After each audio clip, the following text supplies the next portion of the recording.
Hello, Ms. Shantini. My name is Jordan, and today my group members and I, Moon and Huang Jinyi, are going to present about the capital budgeting process. So I will be starting first, and I will be presenting about the importance of capital budgeting methods. So firstly, capital budgeting methods are methods used by investors to select investment projects that will be beneficial to the company. So it's basically, its purpose is to identify suitable investment opportunities that will increase the business's long-term value and maximize its returns. So one of the types of capital budgeting methods is net present value. Net present value is a metric that measures the differences between the present value of cash inflows and the present value of cash outflows. It is to ensure that the investment return will have a positive discounted present value. So net present value is also used in public sectors as a way to assist the government in deciding which projects to invest in for the country's development. So example, in decisions such as which infrastructure, educational programs, or healthcare to invest in to help advance and accommodate the economic and community welfare in the country while ensuring taxpayer funds are spent strategically. While in private sectors, net present value assists firms such as small medium enterprises with scarce resources and do not have the opportunity to diversify risk across multiple investments to compare the projects and their potential investment risk so that companies can allocate capital for the investment which will enhance and maximize its shareholder value. So another type of capital budgeting method is internal rate of return. Internal rate of return is a rate that calculates a net present value to equal to zero in order to find its discount rate. So it is used by investors who require specific returns on certain projects. So for example, public sectors use this in order to see whether the investment is worth borrowing in order to finance it. This is so that it ensures projects generate enough revenue to cover the operational costs and improves the service quality. This is also to prevent unnecessary projects with low rank priorities to be invested in. So private sectors also use this as a way to calculate the project's opportunity and prioritize those with highest potential returns. So basically, this is to evaluate the project and its investment value. It's to ensure that it maximizes the shareholder value and the operations are profitable. So the last type of capital budgeting method is payback period. Payback period is the amount of time it takes for an investment to fully recover its initial cost. So investors use this as a way to evaluate the different projects for long-term investment. So the lower the payback period, the better the investment is. So public sectors, for example, they use payback period as a way to evaluate and decide infrastructure projects for public benefit, economic growth, which can further the community development. So shorter payback periods also allow funds to be reinvested in other public projects. So private sectors also use this as a way to analyze which project has quicker recovery period to minimize risk to the firm as well. However, this method also works in both sectors during high inflation rates and recessions, as companies need to recover back its returns as soon as possible. Hello, Ms. Amun. Today I will presentation on investment appraisal method and their challenge part. Then I will explain the importance of this method, the challenge company face when making long-term investment decision, and how specific technique to help overcome this issue. The first one is forecasting future cash flow. First, this can be unpredictable due to the factors like market instability, regulatory change, and shifting customer expectation. This uncertainty makes it hard for company to accurately assess financial flexibility. However, methods like net present value (NPV) and internal rate of return (IRR) can help. For example, an IT company launching a new product might use NPV to compare expected revenue against initial costs and associated risks. By forecasting inflow and outflow, this technique provides a clear picture of profitability. Then is time value of money, which highlight the dollar today is worth more than the same amount in the future due to the opportunity cost.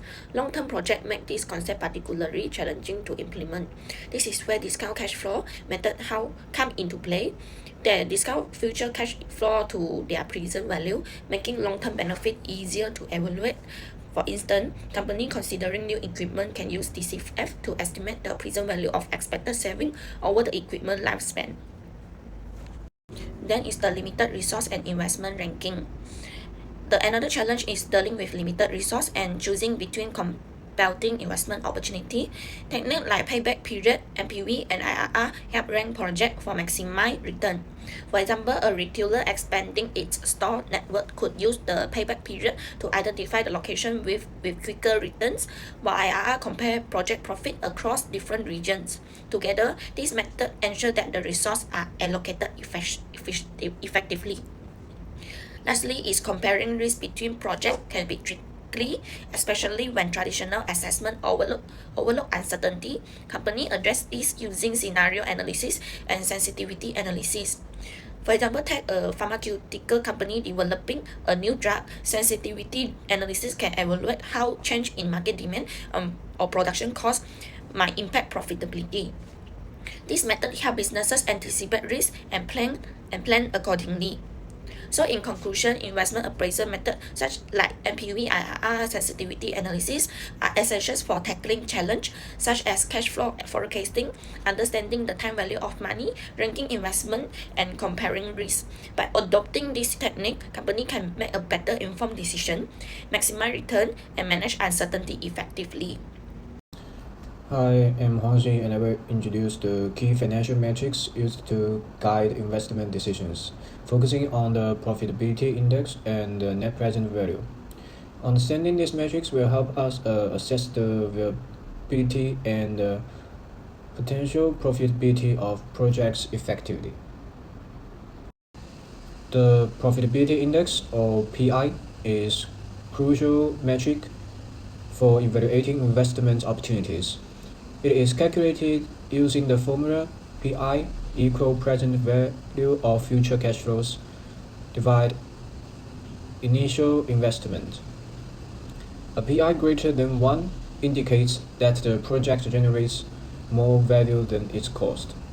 Recommending acceptance where a PI less than 1 suggests the opposite is especially useful under capital constraints, though it may prefer smaller projects due to not fully considering project size. And the net present value, or NPV, is another fundamental tool for investment analysis. The formula is net present value equal present value of cash flows decrease initial cash outflow. And NPV greater than 0 means the project is likely to increase wealth, making it a viable option. NPV is prized for its accuracy in reflecting the total value creation and is ideal for scenarios where capital isn't a constraint. In scenarios involving independent projects, both PI and NPV generally give similar recommendations, except projects where NPV more than 0 and PI more than 1. However, when projects are mutually exclusive, PI focuses on value per investment unit where NPV assesses the total value created. This difference makes NPV suitable for larger projects with greater total value, whereas PI is better for capital constrained environments. To maximize our investment decisions, it's beneficial to use both PI and NPV based on the context of the investment, where PI is best for resource allocation in scenarios with scarce capital. NPV excels in evaluating the overall value in projects where capital is abundant. Combining both methods help in making the most informed and strategic investment decisions. And that's all my part. Thank you. So lastly, we will be discussing the strategies for managing investment risk. So firstly, I'll be discussing about the risk management in investment appraisal. So one of the types of analysis that is used is sensitivity analysis. Sensitivity analysis analyzes the impact of changes in key variables such as cash flow and productivity. So an advantage of using this is that it is simple and identifies critical risks, such as it can demonstrate how fluctuations can impact production costs and sales volume profitability. However, a disadvantage of using this is that it doesn't account for interactions between variables. So this means that it only identifies how far a variable needs to change, as it cannot predict the change of the variable. So another type of analysis is scenario analysis. Scenario analysis explores the different types of outcomes. So like, for example, scenarios such as the best outcome, the worst outcome, and the most likely scenario as well. So an advantage of this is that it offers a broader view of risk. So for example, it highlights the consequences of interrelated risks and uncertainties in the investment. So however, the disadvantage of this is that it relies on assumptions which can be biased results. So the scenarios that can reflect the decision maker's personal opinions of the investment. Then I will discuss advanced investment appraisal technique focusing on Monte Carlo simulation and real option analysis. This method provides a powerful tools for evaluating project and managing uncertainty, but they come with their own challenge. For the first one, let's start with the Monte Carlo simulation. This technique evaluates risk probability by analyzing the likelihood of various outcomes based on uncertainty input.